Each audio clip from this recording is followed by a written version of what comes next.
I think many of us regret the tone and the divisiveness and the disinformation that were all too present features of this past election campaign. I think Canadians expect us to work together, to listen to each other, to figure out a way to move forward that isn't as divisive and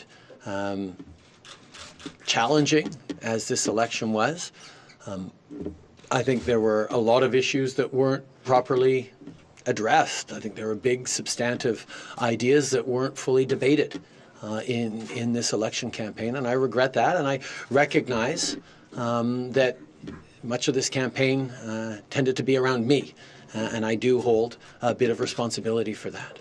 But this Parliament and this government will be and needs to be focused on Canadians.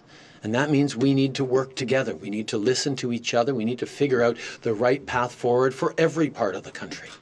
Right now, and for too long, we have been selling our natural resources to the United States at a discount.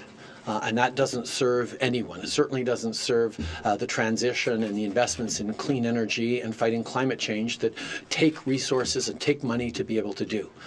Getting our resources to markets other than the United States and getting that done as quickly as possible remains a priority for us. We put in place measures that allowed that project to move forward by doing more for the environment, more for oceans protection, better partnership with Indigenous peoples, because we need to get our resources to markets other than the United States in a safe and secure way, and that's what the Trans Mountain Pipeline will do. And then we will be able to invest all profits and revenues into this green energy and fighting climate change that Canadians expect us to act on. It's been felt especially in the West, and in the past you said that Western alienation was just made up by politicians. Do you still believe that today? I have been very, very clear in telling Canadians from coast to coast to coast that we need to recognize that Albertans and people in Saskatchewan have faced very difficult years over these past few years because of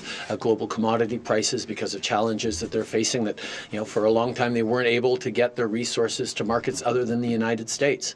We are moving forward to solve some of those challenges, but it's going to take all Canadians sticking together, helping out folks who are struggling in places like Alberta and Saskatchewan. This is what Canadians expect of their government, and this is something that we're going to stay focused on.